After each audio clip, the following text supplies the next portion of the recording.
Bagi Tuhan Yesus segala puji, segala hormat, dan segala kemuliaan dari kekal sampai kekal selama-lamanya. Shalom semua Bapak Ibu. Doa saya dan harapan saya pagi hari ini, Bapak Ibu semua saudara-saudara dalam keadaan sehat, sejahtera, sukacita, dan terus diberkati oleh Tuhan. Terima kasih untuk Bapak Ibu Gembala yang mempercayakan saya pelayanan pada saat pagi menjelang siang.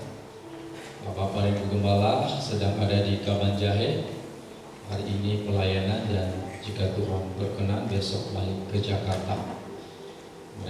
Beliau dalam keadaan sehat, dan terus kita mendoakan supaya bisa pulang ke Jakarta dan kita bisa berjumpa kembali. Hari ini saya ditugaskan untuk menyampaikan firman Tuhan dalam ibadah pertama, kedua, dan ketiga. Di ibadah pertama dan kedua, ketiga, hari ini saya membawakan dengan tema yang berbeda. Pagi hari tadi saya menyampaikan tema motivasimu menentukan bagianmu. Siang hari ini saya menyampaikan firman Tuhan tentang exception, dan nanti malam saya menyampaikan firman Tuhan dengan tema double blessing. Kita akan melihat Keluaran pasal yang ke-8 ayat 20 sampai ke-22. Terima kasih Pak Yesaya membantu saya membaca ayat-ayat ini. Keluaran pasal 8 ayat 20 sampai 22, begini firman Tuhan. Ya. Berfirmanlah Tuhan kepada Musa, bangunlah pagi-pagi dan berdirilah menantikan Firaun. Pada waktu biasanya ia keluar ke sungai, katakanlah kepadanya, beginilah firman Tuhan, biarkanlah umatku pergi, supaya mereka beribadah kepadaku. Sebab jika engkau tidak membiarkan umatku untuk pergi, maka aku akan melepaskan pikat terhadap engkau, terhadap pegawai-pegawaimu, rakyatmu, dan rumah-rumahmu, sehingga rumah-rumah orang Mesir, bahkan tanah di mana mereka berdiri, akan penuh dengan pikat. Tetapi pada hari itu aku akan mengecualikan tanah Gosen di mana umatku tinggal, sehingga di sana tidak ada terdapat pikat, supaya engkau mengetahui bahwa aku Tuhan ada di negeri ini. Katakanlah amin.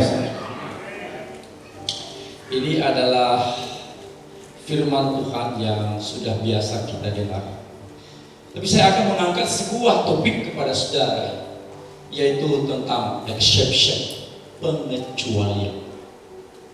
Sadarkah Bapak Ibu, dari ayat-ayat itu tadi kita menemukan Tuhan berkata kepada Musa, sampaikan firman Tuhan kepada Firaun, bahwa biarkanlah umatku pergi. Jika tidak, maka seluruh tanah Mesir, termasuk rumah-rumahmu, akan kena tulah kecuali. Ya? Seluruh tanah Mesir akan kena tulah. Seluruh tanah Mesir, rumah-rumah orang Mesir akan dihukum oleh Tuhan, kecuali tanah Goshen di mana umatku tinggal. Exception, pengecualian. Pengecualian itu adalah artinya dibedakan dari yang lain, diistimewakan dari yang lain. Jadi seluruh tanah Mesir dihukum Allah kena tulah, tetapi khusus tanah Goshen itu tidak kena tulah. Pertanyaan saya gampang, mudah. Yang mana yang dikecualikan Tuhan? Tanah Goshen atau orang Israel yang tinggal di tanah Goshen? Yang mana yang mendapat pengecualian dari Tuhan? Tanah Goshen atau orang Israel yang tinggal di tanah Goshen? Tanah Goshen. Ada yang bilang juga orang Israel yang tinggal di tanah Goshen. Seringkali kita berdoa, Tuhan, jadikan tempat ini Goshen. Oke. Untuk menjawab pertanyaan itu, saya kasih contoh. Kalau itu tadi Bapak bilang itu yang dikecualikan itu tanah Goshen, ada juga yang bilang itu orang Israel yang tinggal tanah Goshen. Seandainya orang Israel tinggal di Sungai Nil, apakah Sungai Nil kena tulah apa tidak? Saya ulang. Karena tulah pertama adalah air berubah menjadi darah, termasuk Sungai Nil itu semua berubah menjadi darah. Seandainya orang Israel tinggal di Sungai Nil, apakah Sungai Nil berubah menjadi darah atau tidak? Tidak. Seandainya orang Israel tinggal di istana Firaun atau tinggal di halaman Firaun, istananya, apakah halamannya kena tulah atau tidak? Berarti yang mana dikecualikan, tanah Goshennya atau orang Israel? Seandainya orang Israel tidak tinggal di Goshen, Goshen kena tulah atau tidak? Seandainya orang Israel tidak tinggal di Goshen, apakah Goshen kena tulah atau tidak?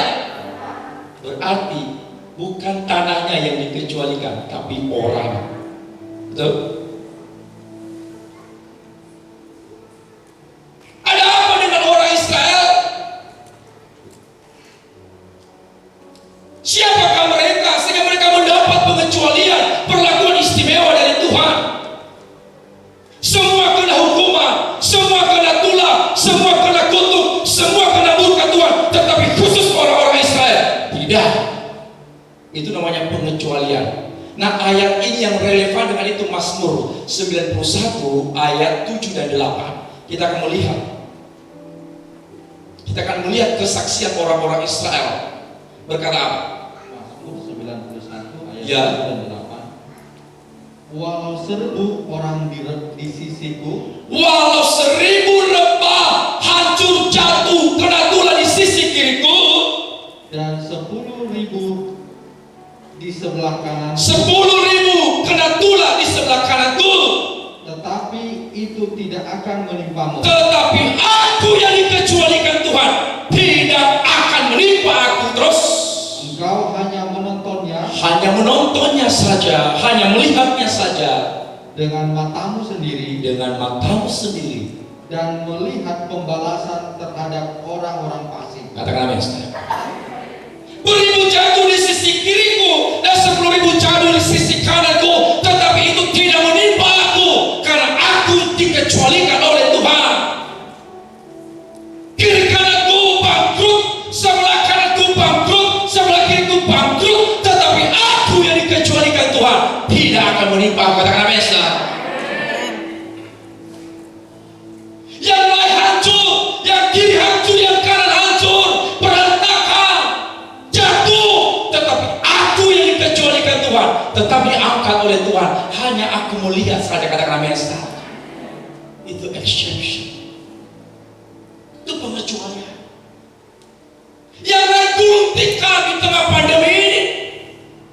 Kita melihat banyak perusahaan yang gulung tikar, banyak perusahaan yang bangkrut, banyak yang di PHK, banyak yang diputuskan lapangan pekerjaan. Tetapi kalau hari ini Bapak Ibu tetap diberkati oleh Tuhan, itu artinya engkau sedang mendapat pengecualian dari Tuhan.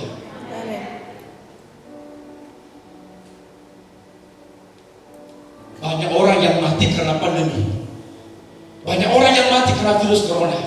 Tetapi jika Bapak Ibu yang pernah kena virus corona hidup hari ini, karena engkau dikecualikan oleh Tuhan.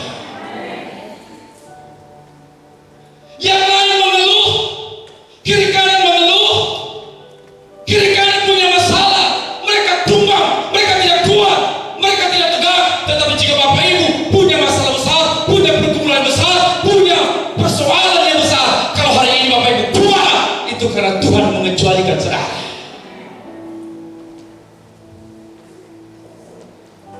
Ini penting, saudara. Yang lain semua hanyut, yang lain semua hancur, yang lain semua tutup, gulung tikar. Tetapi orang-orang Israel tetap dipelihara oleh Tuhan.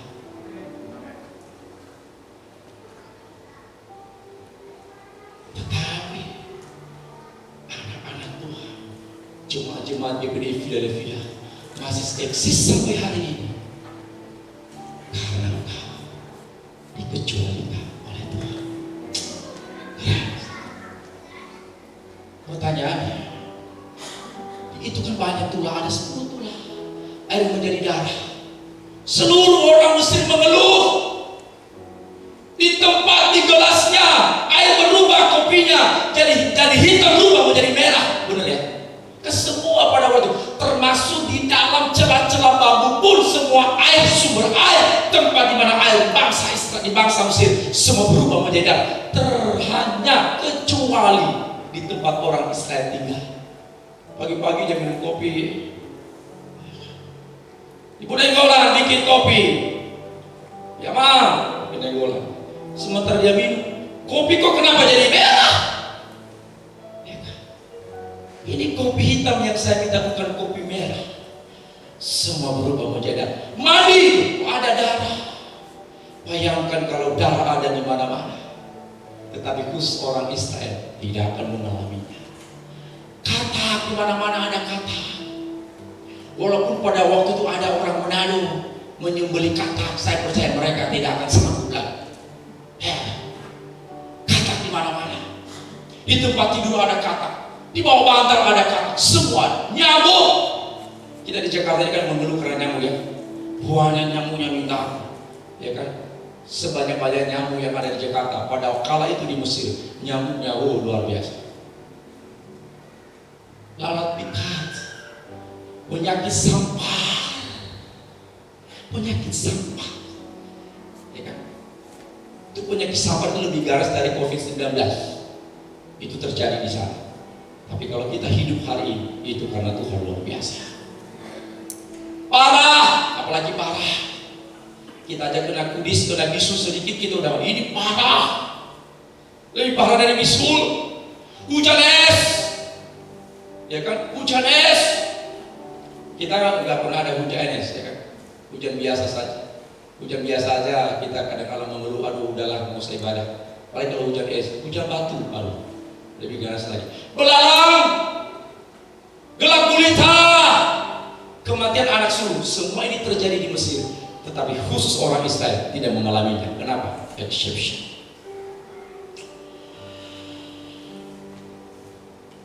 Fokus saya pagi hari ini adalah ini.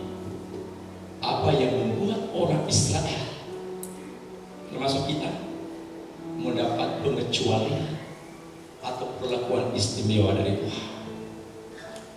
Siapa yang mau diistimewakan Tuhan pagi hari boleh angkat tangan sekarang. Yang di atas. Berikan tepuk tangan bagi Tuhan. Hari ini saya mau bagikan kepada saudara, ada 3 yang menyebabkan kenapa orang Israel mendapat pengecualian dari Tuhan, mendapat perlakuan istimewa dari Tuhan. Mengapa mereka dibedakan dari yang lain? Semua kena hukuman, semua kena tulah, semua kena kutuk, semua kena marah, semua bangkrut, semua hancur. Tetapi khusus orang-orang Israel tidak akan mengalami semuanya itu. Kenapa? Karena 3 hal. Yang pertama, karena orang Israel itu adalah ada tanda anak dalam diri mereka. Tanda anak. Orang Mesir melihat orang Israel sebagai budak, tetapi Tuhan melihat orang Israel sebagai anak. Yang namanya anak, kita ini semua, hampir semua punya anak. Kita ini bela mati-matian demi anak kita. Orang tua itu kerja banting tulang, banting kepala, kepala jadi kaki, kaki jadi kepala, berangkat pagi, pulang pagi, demi namanya anak.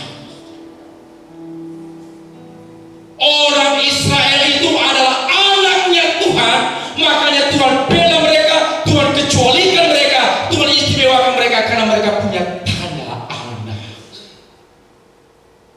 Pertanyaannya, kalau kita anak macam apakah kita? Nah, itu pertanyaannya.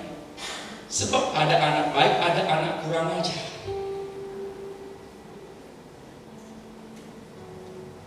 Coba baca Pak, Keluaran 4, 22 sampai 23. Perhatikan ini. Keluaran pasal 4 ayat 22 dan 23. Iya. Maka engkau harus berkata kepada Firaun, Musa berkatalah kepada Firaun, apa katanya? beginilah firman Tuhan. Yes.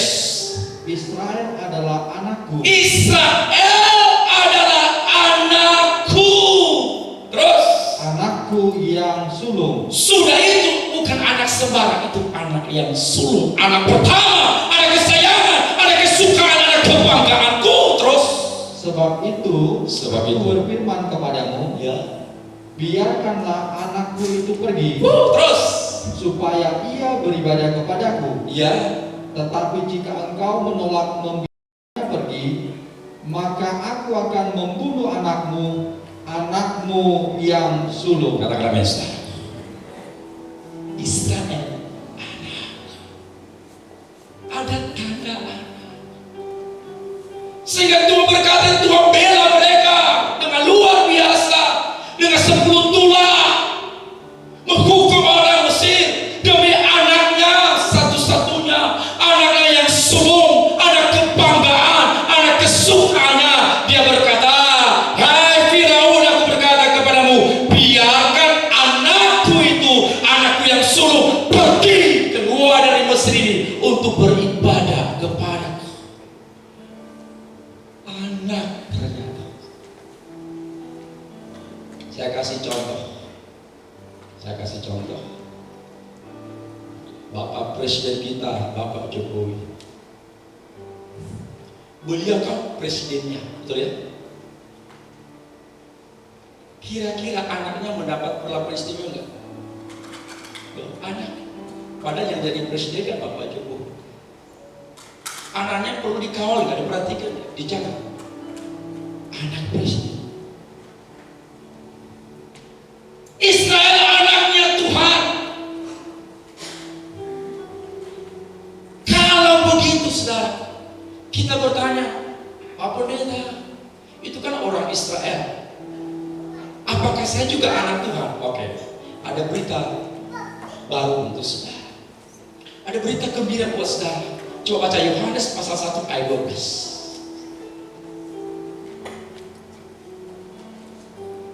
Yohanes 12 ayat 1 pasal 1 ayat 12 berkata apa? Yohanes pasal 1 ayat 12 begini firman Tuhan. Dengar baik.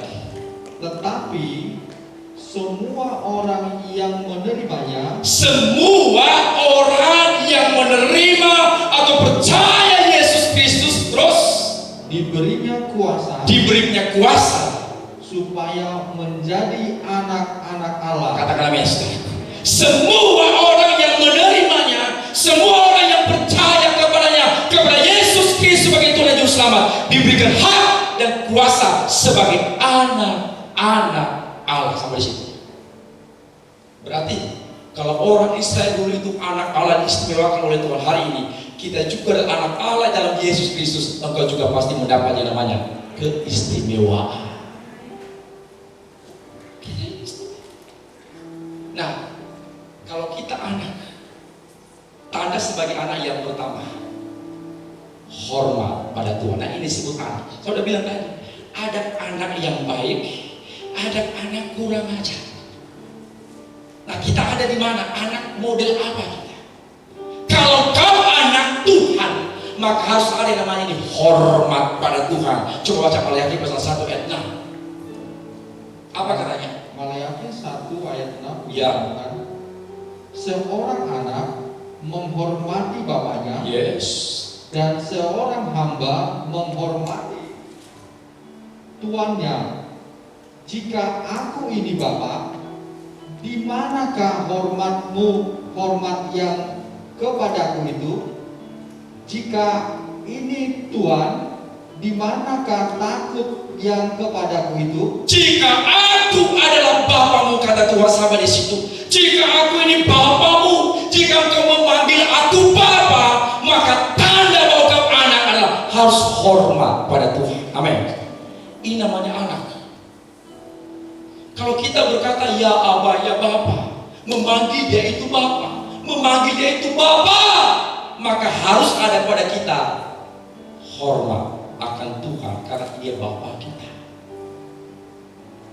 Saya yakin kalau kita punya anak yang gak hormat pada kita, saya percaya kita akan marah. Hormat. Sementara ibadah hormat kepada Tuhan. Jangan tidur misalnya kalau ada yang tidur. Jangan main handphone kalau ada yang main handphone. Semuanya hormat dan takut akan Bapa kita di surga. Ini tanda sebagai anak. Hormati Bapamu, hormati Tuhan Allah karena Dia Bapa kita. Beri rasa hormatmu, beri rasa takutmu akan Tuhan. Kalau kita adalah anak. Yang kedua, kalau kita anak harus ada pada kita taati pada Tuhan. Orang Israel taat, mereka taat. Tuhan bilang begini sama mereka, malam ini malaikat maut akan lewat. Ada 2 hal yang kamu lakukan. Pertama, oleskan darah di atas pintu rumahmu. Kedua, jangan keluar rumah.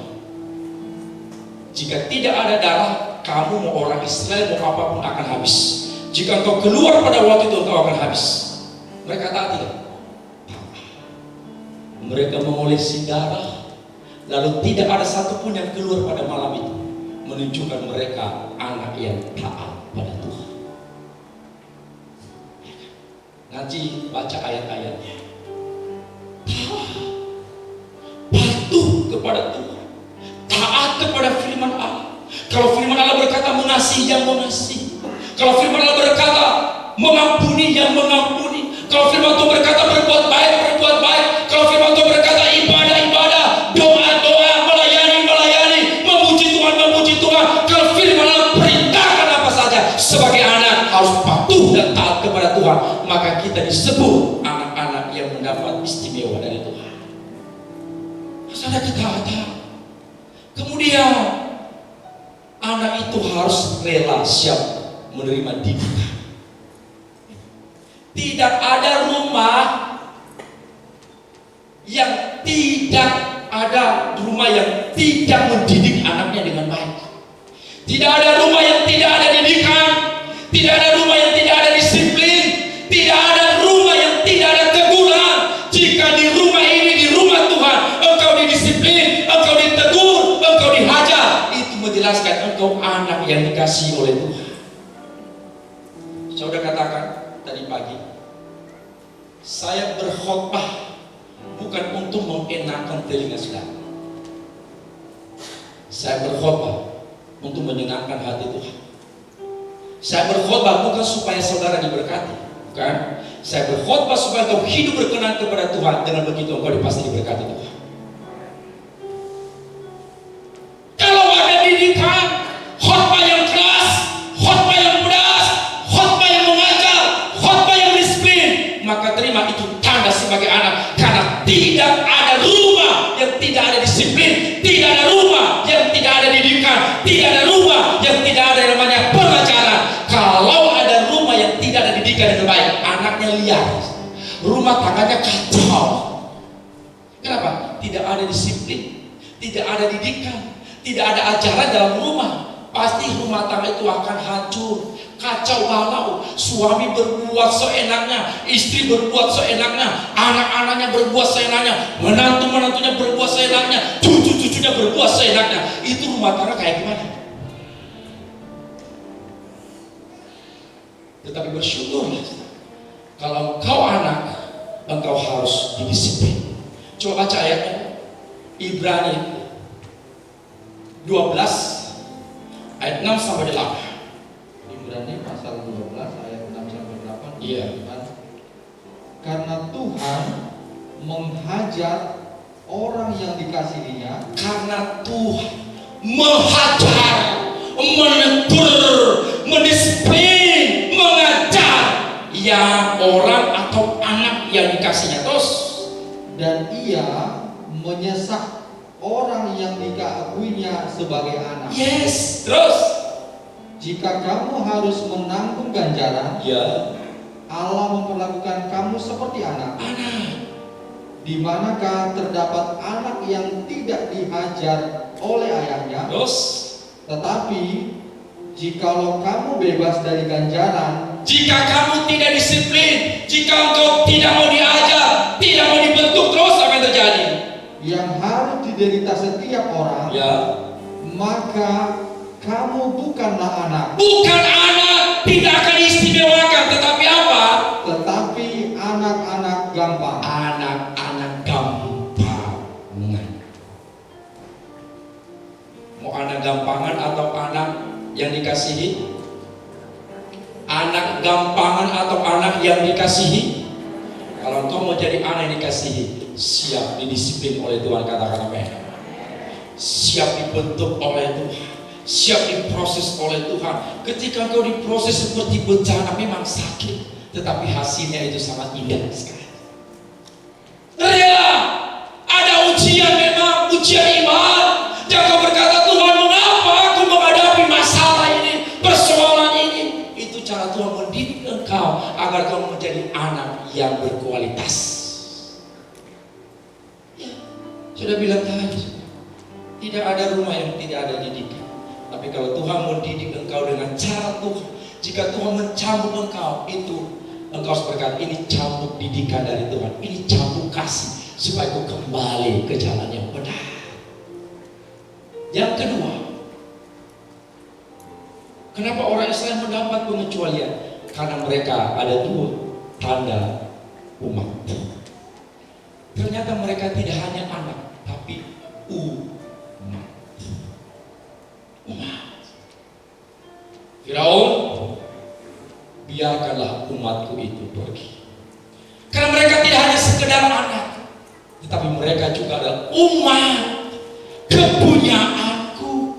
Coba baca Pak, Keluaran 4 23. Keluaran pasal 4 ayat 23 Iya. Sebab itu aku berfirman kepadamu, Ya, biarkanlah anakku itu pergi, ya. supaya ia beribadah kepadaku. Terus, Tetapi jika engkau menolak membiarkannya pergi, maka aku akan membunuh anakmu yang sulung. ya, ayat pasal 7 ayat 16.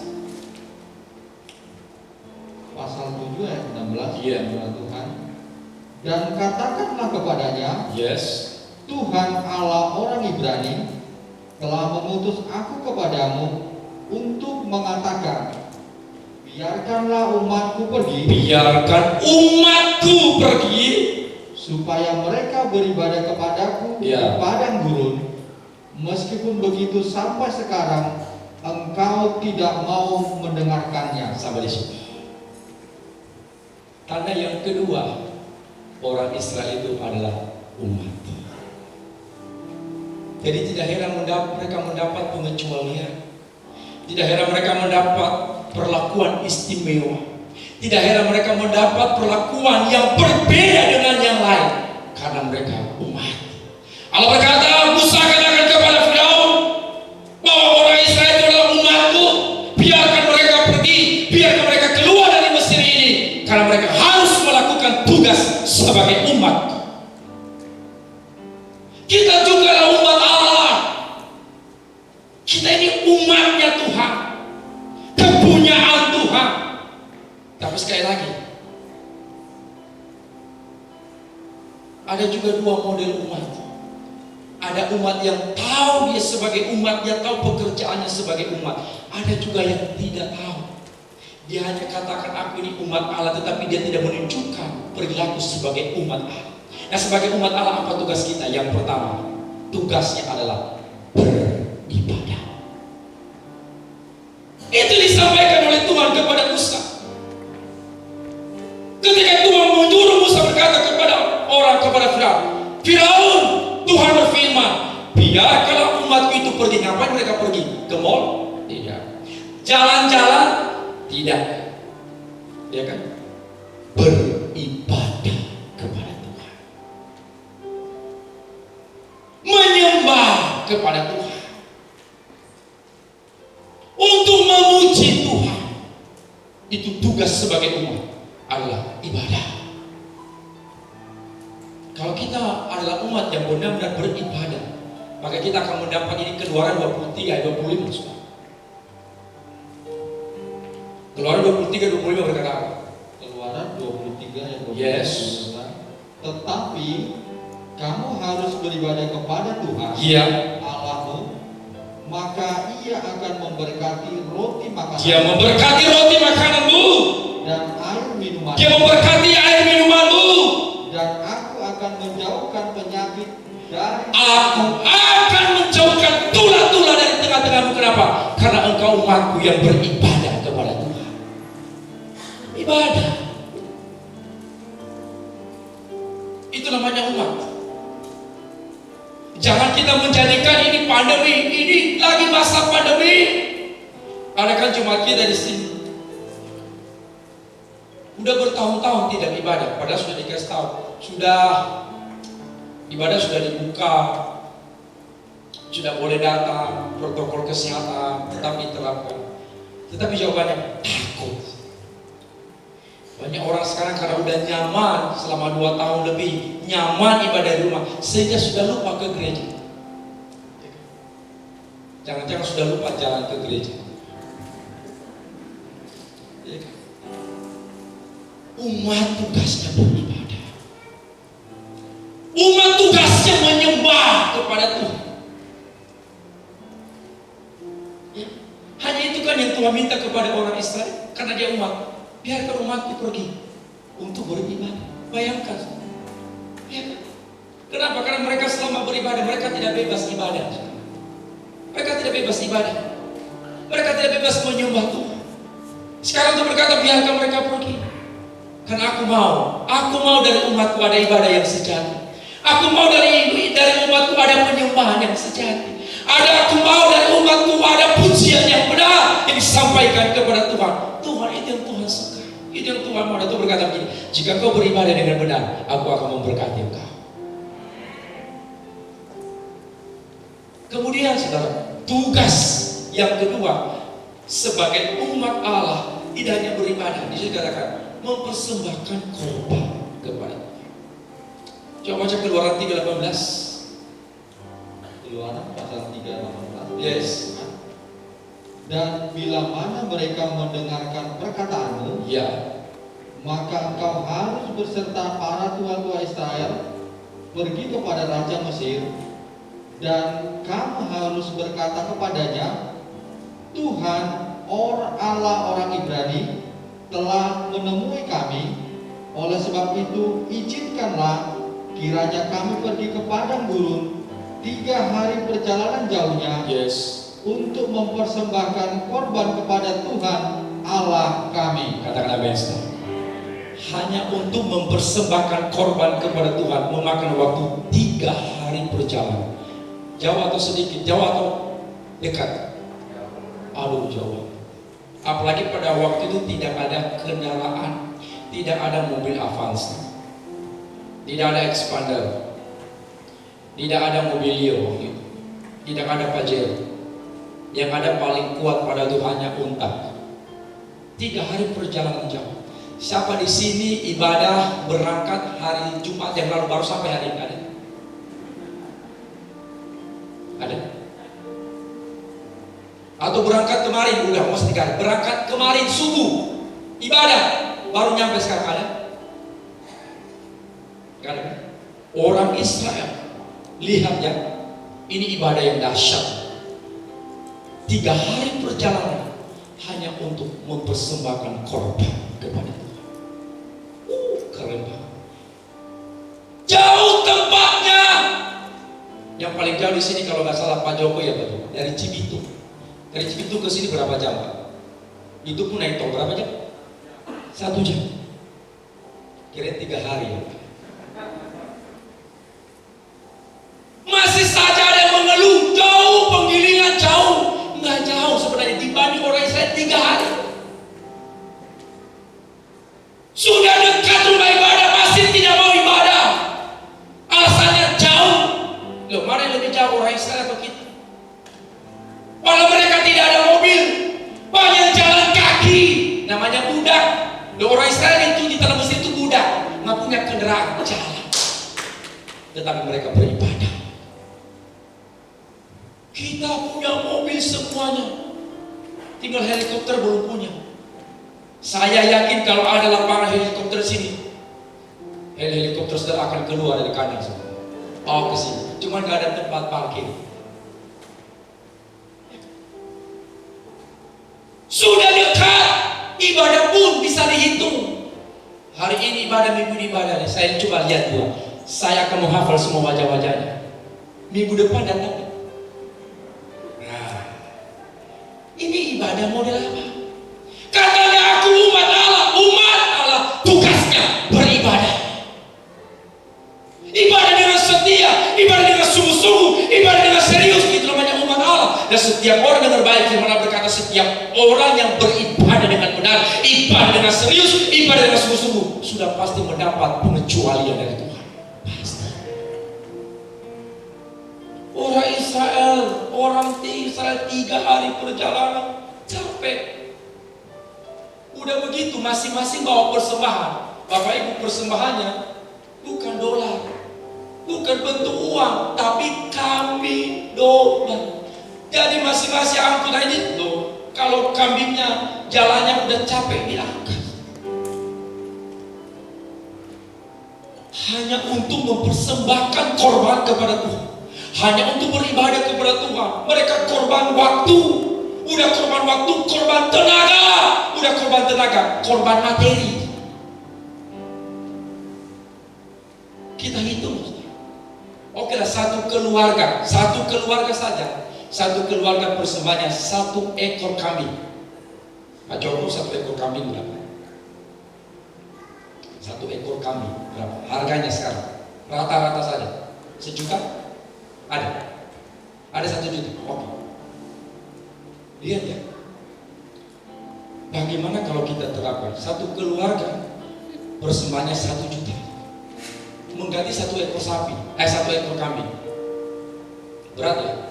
Satu keluarga 1 juta. Saya khotbah pagi hari ini nggak muat ini tempat persembahan. Kalau kita terapkan, tapi dengan baik. Roma 12 ayat 1 Tuhan bilang apa? Persembahkanlah tubuhmu kepada Tuhan sebagai persembahan hidup, kudus, dan berkenan kepada Tuhan. Itu ibadahmu, itu korbanmu yang sejati di hadapan Tuhan.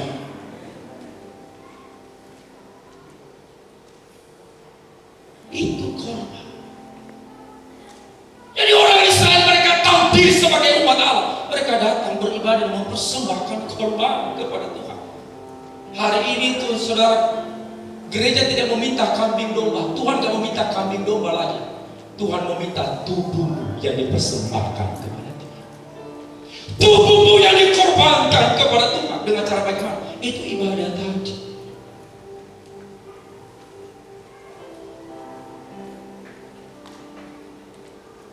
Setia, sungguh-sungguh. Ibadah jangan setahun 2 kali, ya kan? Ada kan yang ibadahnya setahun 2 kali. Hari Natal, nah hari Natal nanti pasti udah mulai ramai kan? Jiwa-jiwa baru, kirain jiwa-jiwa baru. Ternyata jemaat lama baru muncul. Kenapa? Natal.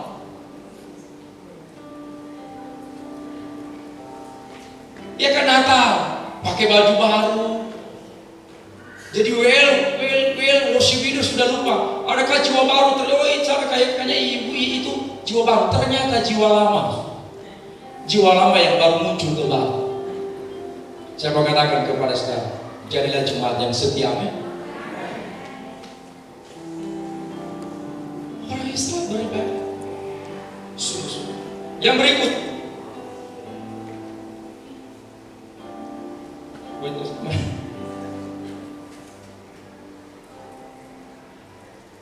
berikut adalah tanda sebagai umat kudus. Ini umat Allah. Kalau nggak kudus itu bukan umat. Ya. Coba baca Ulangan 7 ayat 6. Ulangan pasal 7 ayat 6. Iya. Sebab engkaulah umat yang kudus bagi Tuhan. Yes. Engkaulah yang dipilih oleh Tuhan, Yes. Allahmu, dari segala bangsa di atas muka bumi, untuk menjadi umat kesayangannya. Katakan amin. Ini umat. Ini bukan umat sembarang. Jadi umat yang kudus itu adalah umat pilih. Dipilih dari segala bangsa, mereka dipilih. Makanya disebut orang Israel itu pilihan Allah. Dari segala bangsa mereka dipilih menjadi umat yang kudus. Jadi ada perbedaan Israel sebagai bangsa dengan Israel sebagai umat. Israel sebagai umat itu adalah Israel dari keturunan Abraham, yang seiman, yang satu iman dengan Abraham. Sedangkan Israel sebagai bangsa, ya di dalamnya ada ateis, juga ada di situ, karena bangsa sebagai bangsa. Tetapi itu berkata, engkau umat yang kupilih. Artinya diseleksi, tidak sembarang orang. Nah, hari ini kita juga adalah umat, sebab firman Allah berkata dalam Petrus, engkaulah umat pilihan Allah, imamat yang rajani, bangsa kepunyaan Allah. Sebagai umat itu harus kudus. Hidup kudus, hidup benar, hidup suci di hadapan Tuhan. Sebab Ibrani 12:14 berkata, tanpa kekudusan, tanpa kesucian, tidak mungkin orang berkenan kepada Tuhan. Nggak mungkin. Suami-suami harus hidup kudus. Katakan amin, suami. Ya. Istri-istri harus kudus, katakan amin istri. Anak-anak harus kudus, katakan amin anak-anak. Hidup kudus, hidup benar, itu tanda sebagai umat. Hidup takut akan Tuhan, menjauhi segala kejahatan. Nah, itu kudus. Sehingga kita akan disebut umat kudus yang mendapat keistimewaan dari Tuhan. Dan yang terakhir, orang Israel diistimewakan karena mereka punya tanda darah. Tanda darah. Orang Mesir tidak punya tanda darah, hanya orang Israel. Coba baca Keluaran 12 ayat 12 sampai 13. Keluaran pasal 12 ayat 12 sampai 13 firman Tuhan. Sebab pada malam ini aku akan menjalani tanah Mesir, Yes. dan semua anak sulung dari anak manusia sampai anak binatang Ya. akan kubunuh, dan kepada semua Allah di Mesir akan kujatuhkan hukuman. Akulah Tuhan, dan darah itu menjadi tanda bagimu Ya. pada rumah-rumah di mana kamu tinggal. Apabila aku melihat darah itu, maka aku akan melewati daripada kamu. Jadi tidak akan ada tulah kemusnahan di tengah-tengah kamu apabila aku menghukum tanah Mesir. Katakan amin. Tanda darah. Jadi ketika malaikat lewat, malaikat maut lewat, dia lihat satu persatu. Oh, rumah Panenggolan ada darah, dia lewat. Rumah Pak Joko ada enggak? Kok nggak kelihatan? Oh, ternyata ada darah, dia lewat. Ini orang istimewa, kan gitu? Oh, rumah Pak Simanjuntak ada darah, dia lewat. Ini orang istimewa, ya kan? Rumahnya Pak Ayub nggak ada, ternyata ada, dia lewat. Ini orang istimewa. Setiap orang yang memiliki tanda darah itu adalah orang istimewa di mata Tuhan. Darah itu apa? Keselamatan. Tanda darah itu adalah tanda penebusan. Tanda darah itu adalah tanda pengampunan. Tanda darah itu adalah tanda kehidupan yang kekal.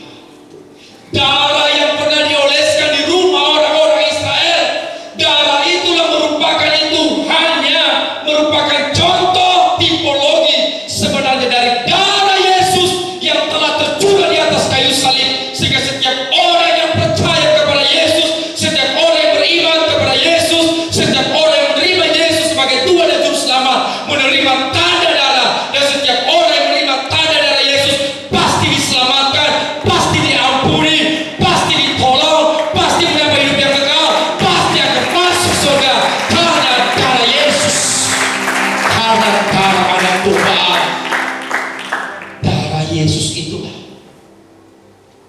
mendapat, membuat kita menghadapi, menikmati hidup yang kekal. Firman Allah berkata, setiap orang yang percaya kepada tidak binasa, melainkan beroleh hidup yang kekal karena darah Yesus. Dalam diri saudara ada tanda darah. Hargai tanda darah itu, karena Yesus Kristus mati untuk saya dan saudara. Dan setiap orang yang menerima kematian Yesus dalam dirinya ada tanda darah yang mengampuni segala dosa-dosa dan kesalahan kita, yang menjadikan kita umat yang kudus di hadapan Tuhan. Hargai darah Yesus. Mari kita berdiri semua. Katakan,